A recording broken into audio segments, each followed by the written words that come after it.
নমস্কাৰ বন্ধু-বান্ধৱীসকল, আজি এটা নতুন ভিডিঅ'লৈ আপোনালোকক স্বাগতম জনাইছোঁ। আজি আলোচনা কৰিব ওলাইছোঁ যে কৃষকসকলে এতিয়াও লাভ কৰা নাই 16 নং কিস্তি। আপুনি বাৰু লাভ কৰা নাই নেকি 16 নং কিস্তিৰ ধন? যদি আপুনি 16 নং কিস্তিৰ ধন লাভ কৰা নাই, আপুনি আজি আপোনালোকক দেখাব খুজিছোঁ কেনেকৈ আপোনাৰ পেমেণ্ট ডিটেইলছ আপুনি চাব পাৰিব। আপোনাৰ পেমেণ্ট মানে সোমাইছে নে নাই, আপুনি 16 নং কিস্তি লাভ কৰিলে নে নাই, কেনেকৈ আপুনি চাব পাৰিব ইয়াৰ ডিটেইলছ। তো সবিশেষ আজি মই এই ভিডিঅ'ত আলোচনা কৰিম, তো জনাম। তো গতিকে ভিডিঅ'টো আপুনি স্কিপ নকৰিব, শেষলৈকে চাই থাকিব। তো বলক ভিডিঅ'টো আৰম্ভ কৰোঁ। Welcome to my channel good luck Assam. Payment status আপোনালোকে চাবৰ বাবে যিহেতু আপোনালোকক যদি PM কিষাণৰ আপুনি পেমেণ্ট ডিটেইলছটো চাব বিচাৰিছে বা আপুনি যিহেতু অনলাইনত চেক কৰিব পৰা নাই, তো আপোনালোকক মই এটা ৱেবছাইটত লৈ যাব খুজিছোঁ। সেই ৱেবছাইটটোৰ নাম হৈছে আপোনাৰ PFMS। তো PFMS আপুনি ইয়াত গ'লে আপোনাৰ যিটো পেমেণ্ট হিষ্টৰী আছে আপুনি চাব পাৰিব। আপুনি পেমেণ্ট মানে পাবনে নাপায়, আপোনাৰ পইচাটো আপুনি পাইছে নে নাই, ক'ত আছে, আপুনি সবিশেষটো আপুনি জানিব পাৰিব। তো ইয়াৰ বাবে আপোনালোকে ইয়াত pfms.nice.in আপুনি আহিব। অহাৰ পিছত আপোনালোকে ইয়াত তিনিটা স্পেচ দেখিবলৈ পাইছে। তো ইয়াত আপোনালোকে পেমেণ্ট ষ্টেটাছ, তো ইয়াত আপোনালোকে আহিব। অহাৰ পিছত ইয়াত DBT ষ্টেটাছ ট্ৰেকাৰত গুচি যাব। তো বহুতো হিতাধিকাৰীয়ে মোক কমেণ্ট কৰি আছে, যিহেতু বহুতো লোকে যে ইয়াৰ ষ্টেটাছটো চাব পৰা নাই বা কেপচাৰটো আপোনাৰ ফেল দেখাই আছে বা ইৰৰ মাৰি আছে। তো কেতিয়াবা কি হয়, আপোনাৰ ছাৰ্ভাৰ প্ৰব্লেম থাকিলে আপুনি চাব নোৱাৰিব পাৰে, কিন্তু সেইটো নকওঁ। তো আপোনালোকে ইয়াত চাওক, মই যেনেদৰে আপোনালোকক দেখুৱাইছোঁ ঠিক তেনেদৰে আপোনালোকে আপোনাৰ বস্তুখিনি আপুনি ফ্ল' কৰিব, আপুনি কামখিনি কৰিব, নিশ্চয় আপুনি চাব পাৰিব। তো ইয়াত pfms.in আহিলে আপোনালোকে ইয়াত কেটেগৰী অপশ্যন এটা দেখিবলৈ পাইছে। তো কেটেগৰীত আপুনি ইয়াত যাব লাগিব PM কিষাণ। যিহেতু কৃষকসকলৰ যদি PM কিষাণ হয়, তো আপুনি যদি ষ্টেটাছ চাব বিচাৰিছে কৃষকসকলৰ, যিহেতু PM কিষাণ হিষ্টৰীটো আপুনি চাব বিচাৰিছে, তো PM কিষাণ ষ্টেটাছ চাবৰ বাবে ইয়াত আপোনালোকে PM কিষাণ চিলেক্ট কৰি ল'ব। তাৰপিছত আপোনালোকে ইয়াত এটা এপ্লিকেশ্যন নম্বৰ দিব লাগিব। তো এপ্লিকেশ্যন নম্বৰটো আপুনি ক'ত পাব চাওক। এপ্লিকেশ্যন নম্বৰটো আপোনালোকে যেতিয়া ৰেজিষ্ট্ৰেশ্যন কৰে, যেতিয়া আপোনালোকৰ অনলাইন কৰে, তেতিয়া আপোনালোকক এটা অনলাইন ৰেজিষ্ট্ৰেশ্যন কৰিলেও আপুনি ৰেজিষ্ট্ৰেশ্যন নম্বৰটো পায় বা আপুনি অফলাইনতো পায়। তো অফলাইনত যিহেতু আপোনালোকক এটা নম্বৰ লিখি দিয়া হয়, আপোনালোকক অফিচৰ পৰা দিয়ে, আৰু অনলাইনত কৰিলে আপোনাৰ ৰেজিষ্ট্ৰেশ্যন নম্বৰটো যিহেতু আহি যায়, তো আপোনালোকক সেই ৰেজিষ্ট্ৰেশ্যন নম্বৰটো আপুনি ইয়াত দিব লাগিব এপ্লিকেশ্যন আইডিত, যিটো কোৱা হয় বেনিফিচিয়াৰী নাম্বাৰ। তো বেনিফিচিয়াৰী নাম্বাৰটো আপুনি দিব লাগিব। বেনিফিচিয়াৰী নাম্বাৰটো ইয়াত আপোনালোকে চিলেক্ট আপুনি দি দিব, ঠিক আছে।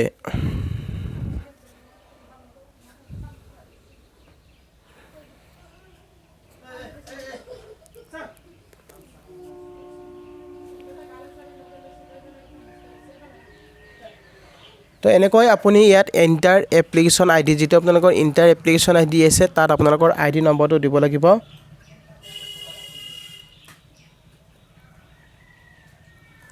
দিয়াৰ পিছত আপোনালোকে ইয়াত কেপচাৰটো ফাইল কৰি দিব।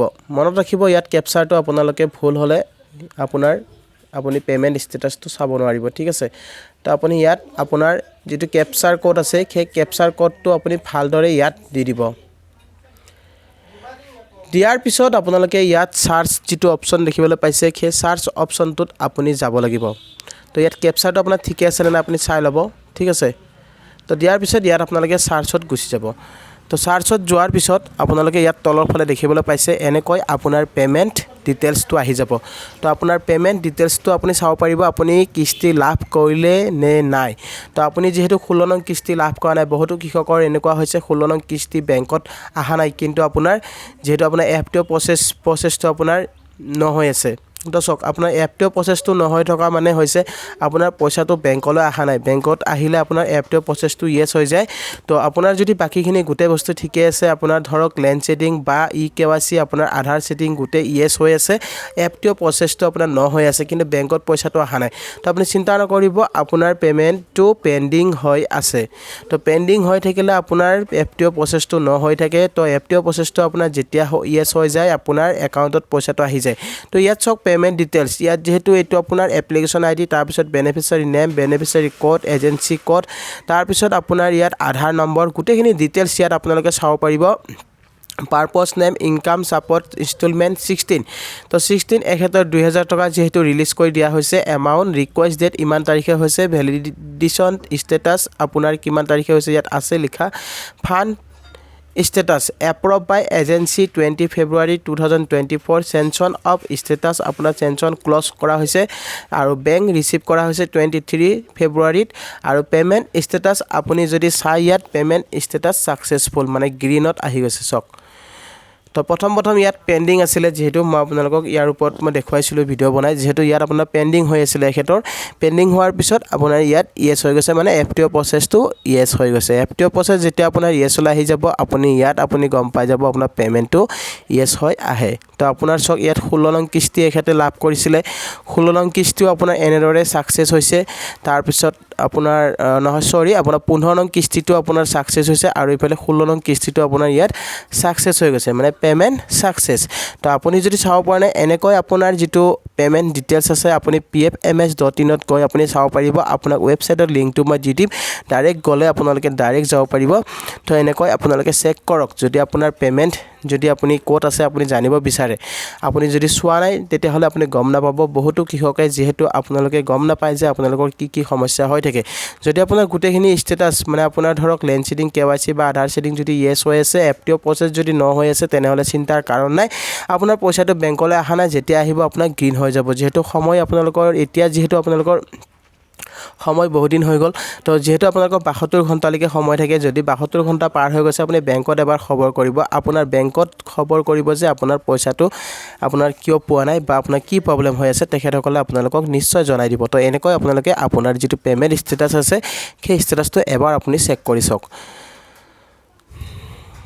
তো গাইস আপোনালোকক যেহেতু মই দেখুৱালো কেনেদৰে আপুনি পেমেন্ট ষ্টেটাস চেক কৰিব তো এনেকৈ আপুনি ওয়েবসাইটত যাব গৈ আপোনাৰ পেমেন্ট ডিটেইলছটো আপুনি চাব পাৰিব আপুনি 16 নং কিস্তি পাইছে নে নাই যদি আপুনি 16 নং কিস্তি আপুনি এতিয়াও লাভ কৰা নাই তেতিয়া হলে এনেকৈ আপুনি চেক কৰক যেহেতু মই ওয়েবসাইটৰ যেটো লিংক আছে সেই ডেসক্ৰিপচনত আপোনালোকক মই লিংকটো দি দিম তাৰ পৰা আপোনালোকে ডাইৰেক্ট আপোনালোকে যাব পাৰিব pfms.in ঠিক আছে তো এনেকৈ আপোনালোকে এবাৰ চেক কৰক যেহেতু বহুতো কৃষকে নাজানে আপোনালোকৰ 16 নং কিস্তি পাবনে নাপায় তো আপুনি ভাবি আছে চাগে মোৰ পইচাটো কিবা ভুলৰ কাৰণে মই পোৱা নাই নহয় আপোনাৰ যদি গুটে ঠিকে আছে আপোনাৰ যদি লেন্ড সেটিং বা কেৱাইসি আধাৰ সেটিং যদি ঠিকে আছে তেনেহলে আপুনি নিশ্চয় লাভ কৰিব 16 নং কিস্তিৰ ধন তো আপোনালোকে তাৰ আগতে আপোনাৰ পেমেন্ট ষ্টেটাসটো আপুনি এবাৰ চেক কৰক যেহেতু পেমেন্ট ষ্টেটাস চেক কৰিবৰ বাবে আপুনি pfms.in ত আপুনি যাওক তাতে গৈ আপোনাৰ এপ্লিকেশন নম্বৰটো দিয়ক দি আপুনি ক্যাপচাৰ ফাইল কৰক আপোনাৰ গুটেখিনি ডিটেইলছ আপুনি চাও পাৰিব ঠিক আছে তো এনেকৈ আপোনালোকে আপোনাৰ ষ্টেটাসটো চেক কৰিব পাৰিব যেহেতু বহুতো কৃষকে যেহেতু লাভ কৰা নাই এতিয়ালৈকে 16 নং কিস্তি আৰু বহুতে লাভ কৰিছে